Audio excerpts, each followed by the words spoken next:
And I sat on that wall, and with the same tenderness and gentleness, the Lord spoke to me a very different set of words. And he said, I sent you here to kill you.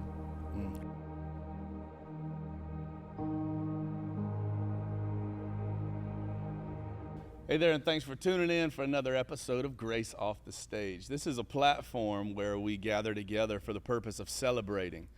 Really, the purpose of us gathering in a Grace Off the Stage platform is to tell the stories of the faithfulness of God. Oftentimes when we're in large group settings, due to time constraints, we don't get a chance to do that. But this creates a space for us to just sit back and be present and just sit in the presence of God and his faithfulness, frankly, in the everyday, ordinary stuff of ordinary people's lives. Now that you can see who we are going to be interviewing today, we have Jake and Jessi Schwertfeger from Overland Missions. You may be thinking, well, they are anything but ordinary. But the reality is, though God has done extraordinary things through their life and through their ministry, they're just regular old folks trying to trust God with the microscopic stuff every step of the way. Over the last several years, many of you that are a part of the Grace family have heard the stories of just the extraordinary things that God has accomplished through Overland Missions, the recent King of Kings event. Some of y'all may have saw that video. And it's like larger than life stuff. But the reality is it hasn't always been that way. God has been doing a remarkable work in these recent years, but it was over a decade of trusting him with the minuscule stuff and really going through the hardships of finding the place that God had assigned them to in saturating Africa and the globe with the good news of the gospel. And I wanted you guys to be able to hear a little bit of that story, the real life humanity side of Jake and Jessi's journey of trusting God. So welcome to Grace Off the Stage, Jake and Jessi Schwertfeger. Thanks for having us Yeah, here. thanks for It's having us. great to have a chat today. Yeah, I remember meeting you guys in college. I went to college with Jake. He played soccer at the school I was playing football in West Virginia, and Jessi went to the big school in Morgantown, West Virginia University, and we were going to the, West Virginia Wesleyan. Slightly smaller. Right. And I remember hearing the legend of Jake's girlfriend. I started to wonder if she actually existed because he would often Woman of renown. A woman of renown often speak of his girlfriend who was going to be his wife, and that they were going to get married and move to Africa and be missionaries for the rest of their lives, which is a pretty typical college kid jargon. For kids that are getting really excited about Jesus in that age. Sure. They're looking to do radical things for the kingdom, and they've already selected their spouse. I had no anticipation that that's how it would actually shake out, and it definitely did in a big way. Yeah. And but these recent years of us hearing the stories of the incredible things God has done through y'all, it hadn't always been that way. And as a matter of fact, when the Lord appointed you to move your family to the mission field, it was nothing like you had expected. Nothing of what we anticipated. Yeah, give us sure. bring us into that story and that season of your life. Yeah, so 2006, we got married June 17th. And, Jess and I, we've known each other from 6th grade, I think. So we were best friends. So we had a good foundation together in friendship for many years, dated for 4 years. So by the time we got married, there was a lot of history and function, and foundation and and function there. And we pursued the Lord together all through university years. But our university time was really classified by successful ministry. Jess and I both were very active and were leaders in our college movements. Yeah. And for all intents and purposes, those things went very well. And I think our anticipation was, or at least mine was, we're headed to Zambia, Africa as missionaries, Africa. And we're going to shake Africa the way we shook Wesleyan and WVU, and it's just gonna work the same way. Yeah.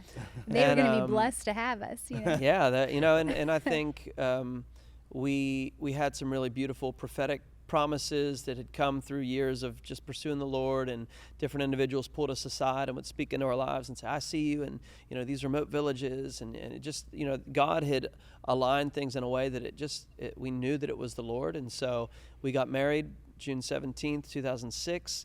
We were on the field 6 weeks later, I believe. Yeah. We by landed August. By August. We landed. Was that the plan, though, to get married and that be was on the the field plan? in 6 Yeah, weeks? that we had kind of spent our whole years dating leading up to that, and we got the opportunity to go with a particular ministry that we had a connection with, and we had already spent that time. Jake spent the year that I was in previous year I spent 3 college, months on the ground. spent fundraising Zambia. also and getting ready for us to go. So we knew that we were kind of, our friends were like crying at our wedding. This is before smartphones, this is before, widespread It literally Wi-Fi. was a world away back It- then. it was a world because away, you couldn't and just so, FaceTime. our wedding reception, I remember our friends like crying, saying goodbye, like it was the 1800s, and they were waving off their friends on the missionary ship. true. But it was real for us. I mean, we're going Yeah. and we're doing the thing, and we did. We had the awesome opportunity to go with a ministry that gave us an opportunity as 22-year-olds who probably 22-year-olds. had bigger heads than we deserved by any means. And they were ready to give us come in to a shake big things. responsibility. Yeah. Our role was going to be to land and be the outreach, and evangelism coordinators. So we were going to hit the ground and begin to expand the work and get into the villages and preach the gospel. It's what we wanted to do. Yeah. We landed, and we laugh these days because I don't know if there's a missionary I've ever met that says they landed and everything went the way they anticipated it was going to go. Even with our team now, even with how it just never particularly happens we that walk way. people through things. Yeah.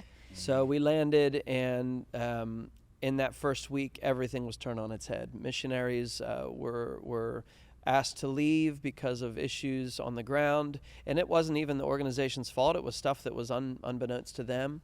We still have a great relationship with that organization, but in that first week, we went from being these outreach and evangelism coordinators and having the families on the ground being real stewards of just teaching us the ins and How outs things to go.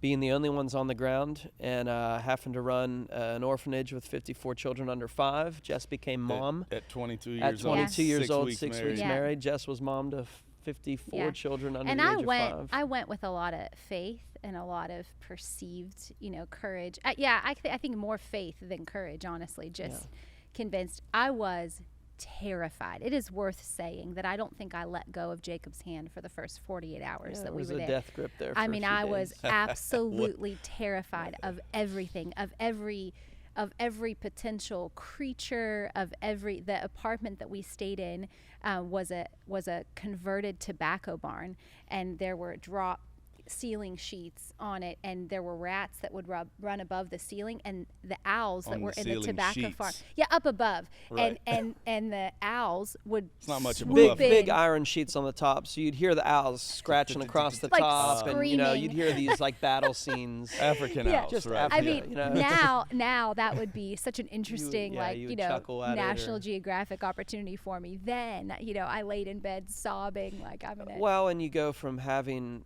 this massive community around you to it's just the two of us, and I think we used some kind of a dial-up setup to communicate. Like we would call home every couple few weeks. check our email once a we week. would go into town to the internet cafe, and that was always an exciting thing. Our organization at that time had a parameter where you could do one town trip a week. So you'd go in and get kind of your weekly update on the world, do a quick, I don't even remember what website we would have used back then. But anyways, so that first several months was just unbelievably overwhelming. Everything that could have gone wrong seemed to go wrong. We were overseeing the orphanage.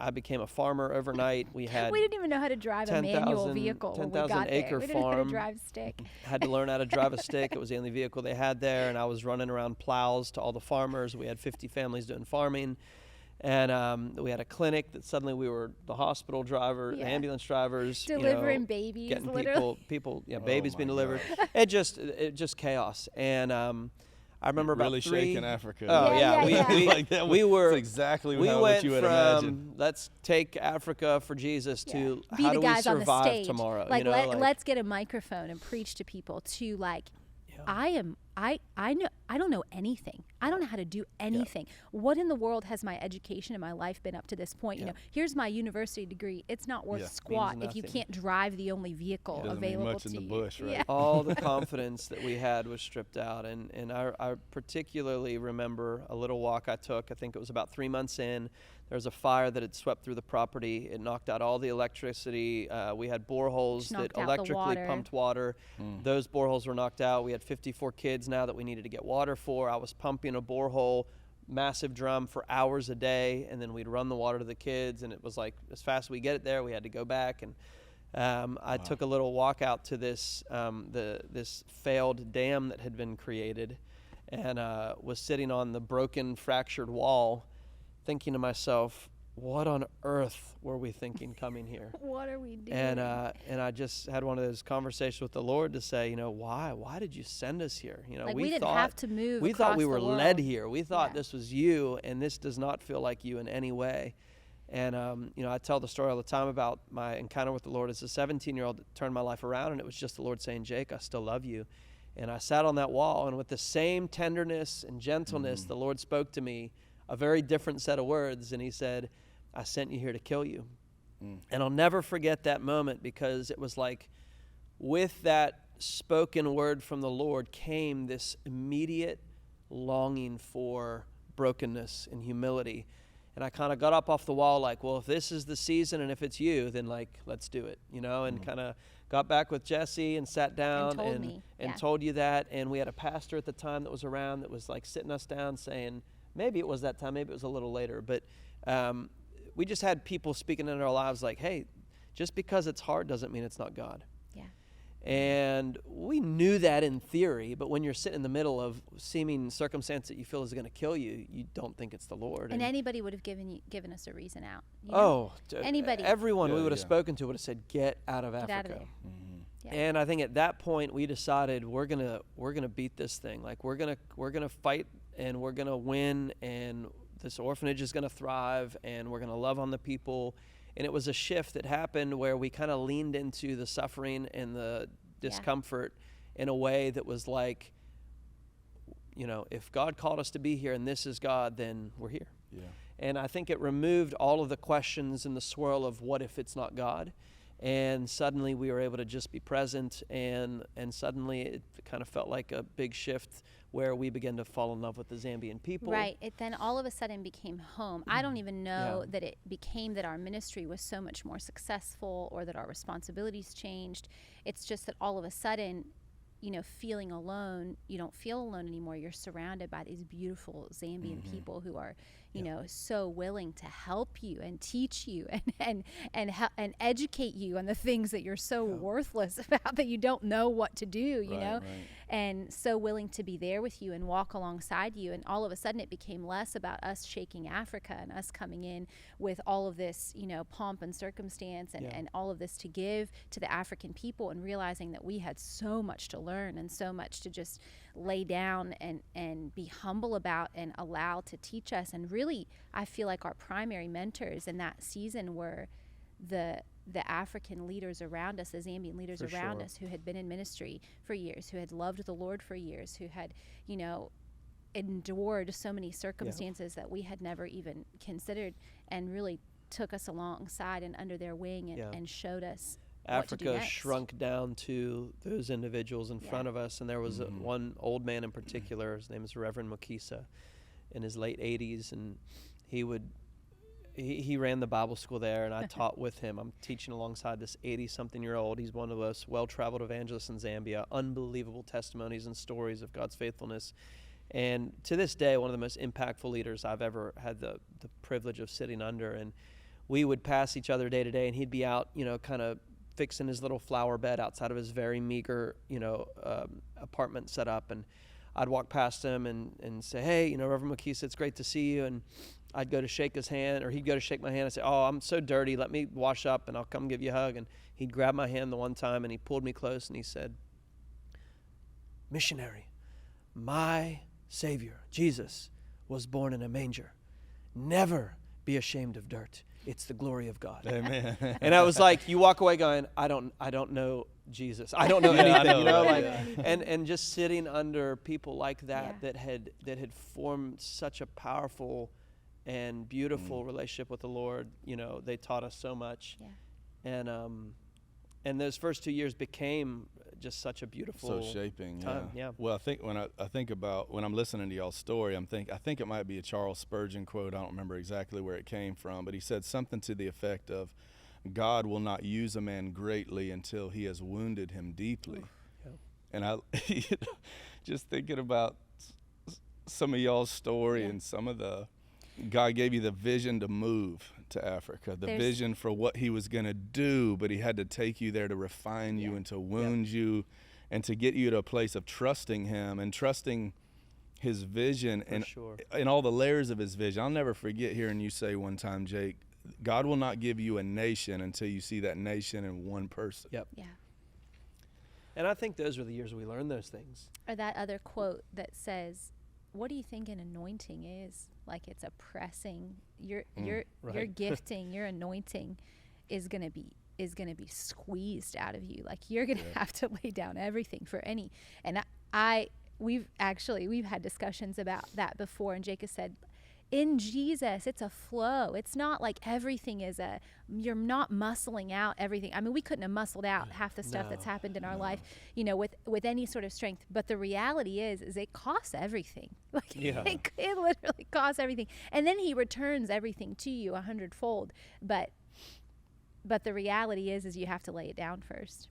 But I'd say those first 2 years, and then after the 2 years, we had met the Overland Missions crew, and we came under Phil and Sharon's leadership. And it was small back then. It was very small, maybe 10 of us. And we experienced a split as we arrived. In that first year, there was quite a few people kind of shifting back to the States and questioning leadership and questioning if Overland, was going to amount to much. And we came from one scenario into Overland. Overland felt like this glorious group of great leaders and wonderful team, and we had community, and we heard people, moaning about that, and we're like saying, you guys don't know what a rough time is. This is a great setup. Although we did shift from electricity and a decent setup apartment to a tent. So after 2 years of kind of establishing life, we shifted to owls and rats or no owls and rats. There was still a light switch, and a toilet. And a generator that ran for a few hours a day. Yeah. And water that was pumped from the gorge, which was, a 30-minute hike down when it broke and a 30-minute hike back up. And so the elements were actually harder. Yeah, more difficult. But, it was the Lord. And so, those next several years, we spent our time out in the villages, pouring into the people, watching God, just supply our every need, living off of very little financially. Yeah. We actually, when we shifted to Overland, we had a lot of financial We partners lost most leave of our us. partners, And so everything went south in regards to the logistics of our finances and comforts, but it felt like a massive shift in just team and that fellowship dynamic, which was huge for us. Yeah, it was huge. Now, that was when you first got with Overland. Now, let's fast forward a little bit. How much time had passed with you guys being with Overland before we got reconnected here at Grace just 8 years ago? Yeah, so I'm assuming that was like 2015. It was about 6 or 7 years we had been with Overland for about 6 or 7 years. And we spent those 6 or 7 years, first of all, doing our training, doing our missionary training with Overland, which we, of course, didn't think we needed because we had been missionaries for 2 years up to this point, so that was another thing of like, no, looking back, nope, we needed it. We needed the ability to come alongside a team and serve under, accountability and serve under leadership and walk with people instead of thinking we were the only missionaries on the planet, Yeah, no doubt. And so we... But those years, relatively speaking, didn't feel very fruitful, or I mean, how did it? I remember it seemed like it was a slow crawl for a long time. It was a slow crawl compared to how things are moving now. Right. But back then, the vision was, let's get into this region, let's focus on this group of people, and let's see over a 5-year period how God can shake one chiefdom. And we did that. That was like the first sector, So Phil had this sector thought where he said, I'm going to send a family into one location, and over 5 years they're going to it's going to be on earth as it is in heaven for 5 years, and we're going to raise up local leaders and let's see what happens. And that we took that on in Yawa, and although it felt like a shrinking down of the prophetic promise that we had carried for so many things in the continent, I think that, again, it's that whole principle of be faithful with small things, you'll be faithful with great things. Right. And we just felt like if this is what we have been asked to do, then let's do it. Yeah. And faith without works is not faith. And so it's easy to, I think that happens to a lot of people as they get these prophetic promises and then they're unable to fulfill the small things that are in front of them because they see 50 miles ahead of time or 50 miles out, and it's like it doesn't actually matter what the 50-mile out vision is. You have to be faithful with what's right in front of you to do. But there was beautiful fruit on you say smaller scales, but people were being saved, people were being touched by God, delivered of demons, all these things that you hear on the mission field. We were walking it out and watching God do it day to day, and it became a common occurrence in those early years of just watching the faithfulness of God with individuals, very poor people out in the remote places that didn't know the And let gospel. me testify to that area. So that area that we worked in for about 5 years before kind of moving forward with a leadership role and a pioneering role with Overland, that area has now been passed. It was passed to the leadership of a Zambian man who is now leading in our chaplaincy division, and he passed it on to another Zambian man who is leading every single village. We just ran our last, so we call them expeditions, that's short-term trips out to do evangelism and discipleship in these areas.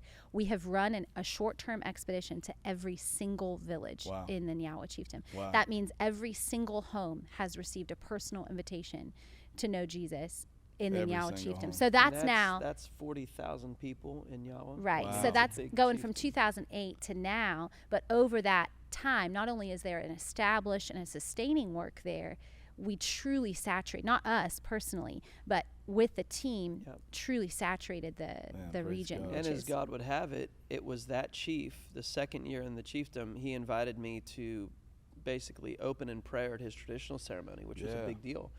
He invited Chief Chippepo to speak.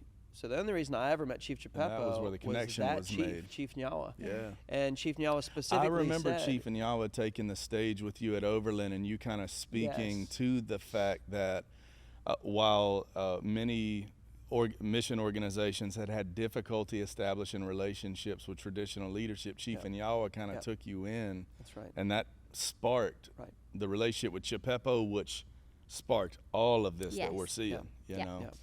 And what can I want you to get back to that, but I think this is a good opportunity to encourage the new missionary, the new pastor, the new minister who's asking themselves, like, man, how do I get to where God is using me to my full capacity and accomplishing these great things that I know that I'm capable of for the world around me? And I think the answer is you're not capable of it, only Spirit of God is. And great things come on the heels of life on life, pouring yourself out, seeing the nation in one person, seeing a community in one person. I mean, y'all were the dining with kings and queens and sitting with ambassadors to establish strategies and nations came way after the fact of going house to house, village to village, helping deliver babies, praying over people, sharing the gospel, trusting the Lord for healing, and all the just life on life, gritty. What did your reverend say back in the beginning? That putting your hands in the dirt is a glorious thing. Right. Yeah. You know. And he and his other saying was, "Little is much when God is in it." When God is That in was it. his. In fact, I and you think still it's on his sling that one. tombstone. Yeah. I mean, that's my motto every day. But true, and we talked about this before the podcast started, where, our ability to lean into discomfort and difficulty and seemingly menial tasks, and learn to not only love those tasks but to give our all in those places, or stand before an impoverished, old, widowed, African woman who can give nothing back to you, and to make her, to give the appeal of heaven to her as if you were giving it to 50,000 people. Yeah. When you learn that and you do it with everything in you, it's like that is the recipe to one day being able to shake nations is, but you can't fake it. No, You can't say, well, let me find my person. And then look back at God and say, all right, I've done this long enough. When are you going to, give me a nation? When are you going to increase my territory? That's not how it works. Because the truth of the matter is, when Phil sat with us and said, hey, I'd like to take you guys from what you're doing in Yawa, and I'd like to ask you to become the oversight of our work in Africa and expand the work in Africa. At that point, we were so content in that chiefdom and in just seeing God expand from one village to the next. It was a bit of a jarring moment of like, well, wait a minute, like, we love what we're doing. We came to Africa to do what Phil offered to us, but it's a little bit like, Moses getting this call and being like, I'm meant to be the Redeemer, and he goes and in the flesh tries and perform it right away and kills a guy, and then he gets taken out and he's under Jethro, and his father-in-law's teaching him the things of God, and then the call of God comes to him, and he's like, I'm the wrong guy. Yeah. It's like he was emptied of his flesh, and suddenly he's content where he's at as a shepherd. Yeah. And there is something to that where you're content to serve and to love the people in front of you, and it's not about ambition anymore. It's not about making your mark or your name, and God going, no, that's exactly why. We can do this thing. Amen. Yeah, little is much when God is in it, for sure. And well, at what point was kind of the tipping point to all that? Because when you came into our story, what we were hearing was things have been tough. We, financially had been drained. Y'all had been through some crisis and tragedy as family. You were in a horrible car accident. I mean, this is within 2 months of coming to Grace for the first time. It was like everything was going wrong. Momentum was slow, to say the least. And then it seems like after that point, it's years and years, the last 7 years of us hearing bigger and amazing and glorious, and the hand of God moving in ways that we've never heard of before. And like it seems like we've been getting year after year of that. Like, what was the tipping point in all of this? I think you have to have, that the call and the conviction towards what you know that you're walking towards comes first. But then you can't do it on your own, and especially in a mission situation, you have to have support and resources and kind of warriors like coming in with you. And we knew we had a stirring in us, and we had already taken on a leadership position in the ministry. We were already getting things stirred up in terms of expansion. We were already trusting God for more missionaries in Zambia, missionaries outside of Zambia, internationally, permanent teams placed in various regions. So we're already kind of, the engine was, it was speeding up. It was starting to kind of, okay, we could see this on the horizon.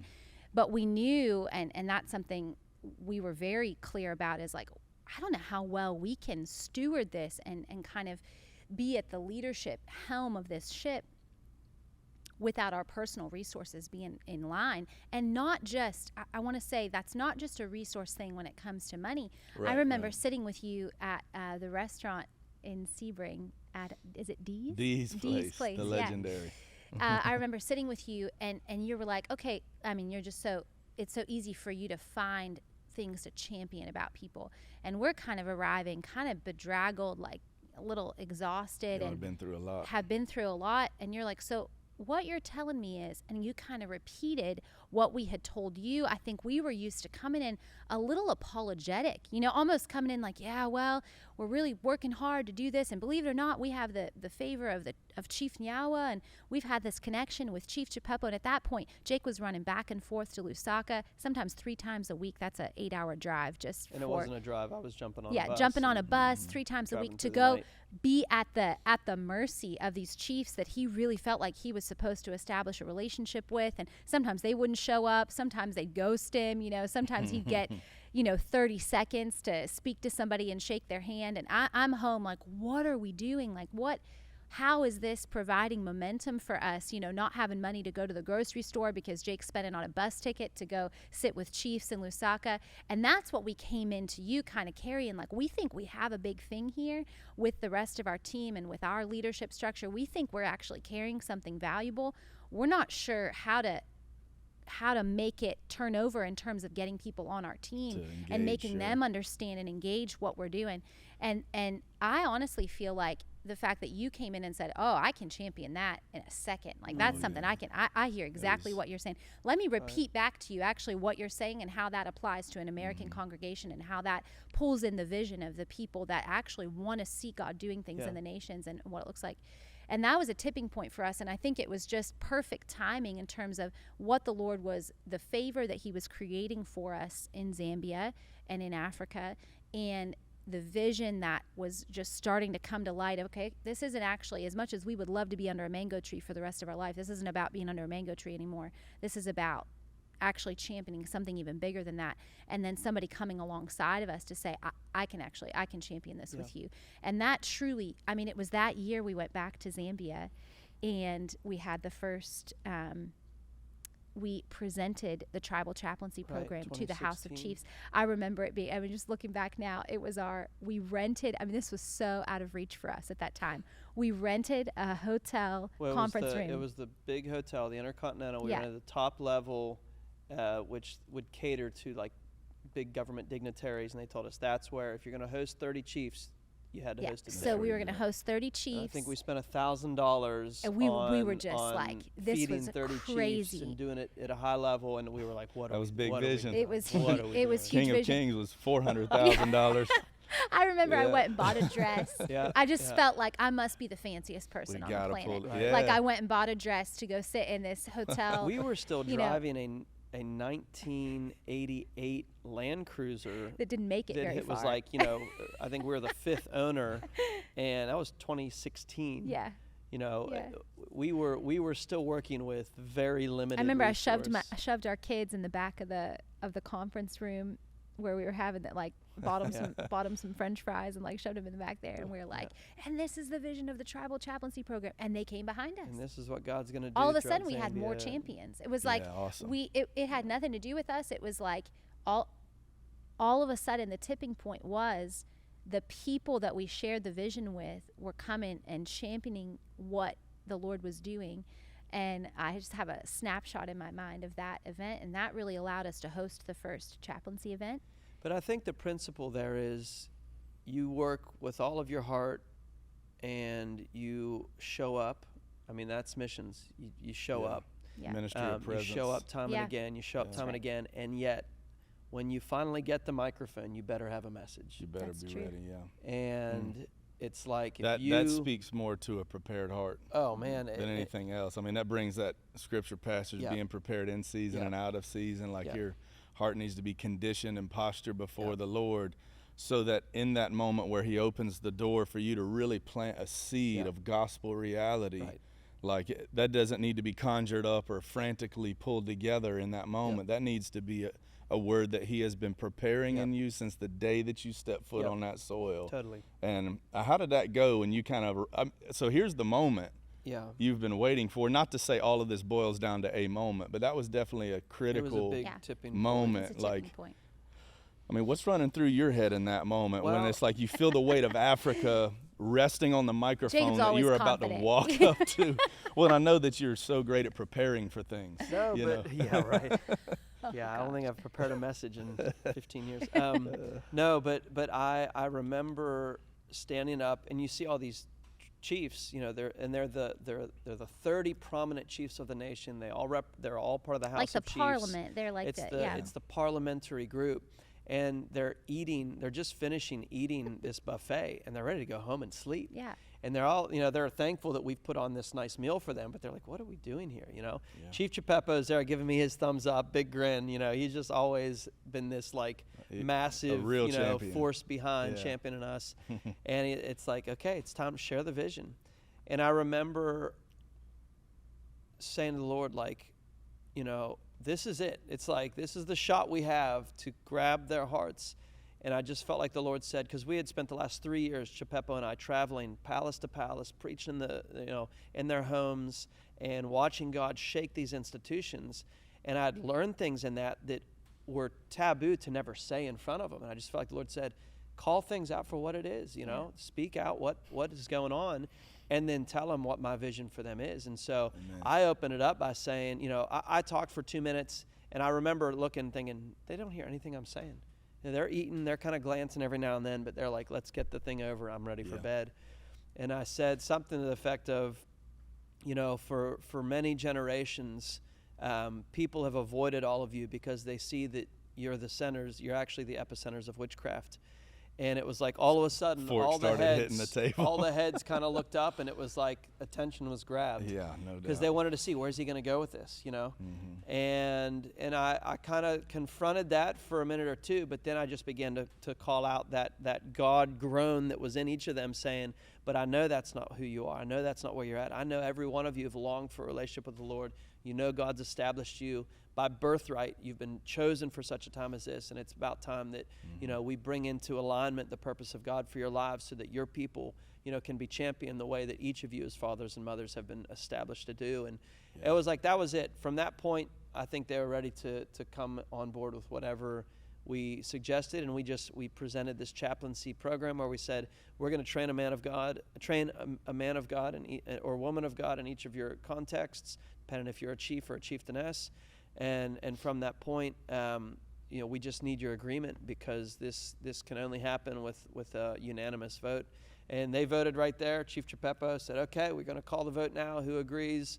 And everyone shot their hands up, and it was like, okay, I think we're going to start this. I just want to say, I think it's so easy, if we're talking about the humanity of, where people start and where along the journey and stuff, it's real easy to tell these stories like we were the only ones there.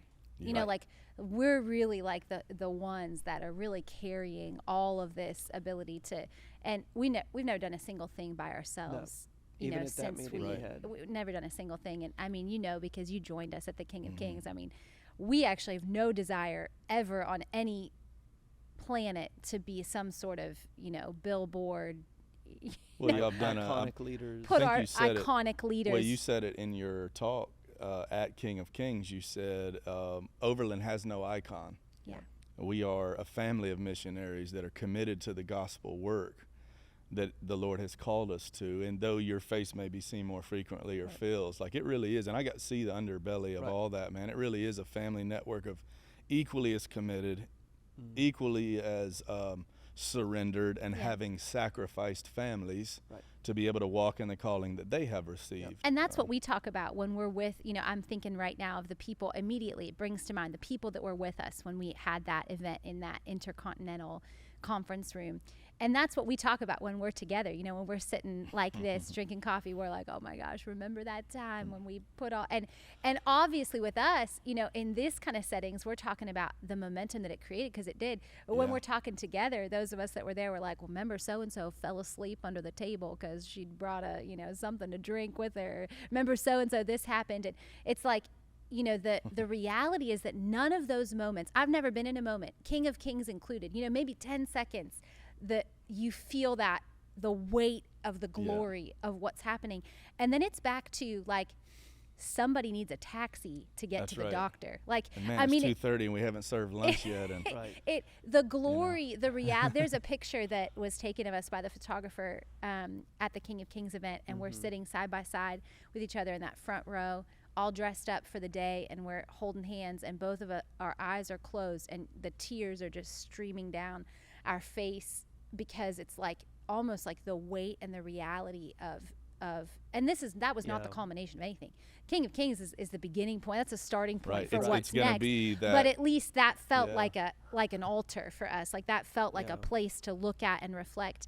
And the reality is that lasts for a picture. That lasts for 10 seconds. You don't get to sit in that. Right. That's not what a minister does. A minister says, all right, wow, the weight of this is crazy. Let's keep moving. Amen. It's just the beginning. Yeah. I was just reading in Genesis where it's the paragraph before Abram gets his call, and it's talking about his father, and I can't think of his father's name right now. But the call to Canaan came to Abram's father, and he settled before he got there. And it says he settled. Yeah. And it's interesting how, for so many of us, the call of God's massive, but there's points in our lives where we can just go, this moment's enough. Yeah. I'm going to settle right here. Yeah. And it's actually about seeing the thing through to its ultimate end. And I think, again, that's just such a massive word for ministers, not to get into a place and go, I'm enjoying this prestige, this fame, this status. I don't want to leave this moment. And you can actually do your best in the flesh to like create that environment and to try and perpetuate that. But the moment you do that, the anointing and the actual supernatural flow is lifted, and then it's on the flesh. You know, it's you're in the flesh from there. But absolutely, man. 'Cause the trust of God starts to wane. Because you begin to trust in the familiar, trust in what got you here, not realizing it was a supernatural work of God every step of the way. I look forward to the day where we look back 5 years, 10 years from now, we look back at something as supernatural as the King of Kings gathering and look at it as almost laughable, right? Like we look back at the gathering of the chiefs, like the hotel room, right? The hotel room gathering. It's like, oh my gosh, it doesn't get any bigger than this. You don't want to miss this opportunity. But we look back at it in the scope of what God has accomplished and think, man, how small but how significant was that King of Kings gathering, because he's done so much greater things. Man, we love you guys. Thank you for a little bit of time today. We love what God has done through you. We love that we get to just share life with you. And I know that our church family just continues to celebrate and pray for the work of God, praying that you don't settle, never become comfortable in what God is doing or has done, and continue to trust him with the next step, man. As you continue to raise up, I look forward to when we're old folk, looking back now at African children now becoming the pioneers of overland into their own country that became disciples through the touch of the African team. We're going to celebrate that one day. I look forward to it. But thank you guys for joining us for just a time of storytelling and grace off the stage, as we are reminded of the faithfulness of God in the lives of Jake and Jessi Schwertfeger. And our prayer is that this reminds you of the faithfulness of God in your life right now, and also gives you the courage to continue to trust in him with whatever season of trusting and waiting that you're in. We love you guys. God bless you. We look forward to seeing you again soon.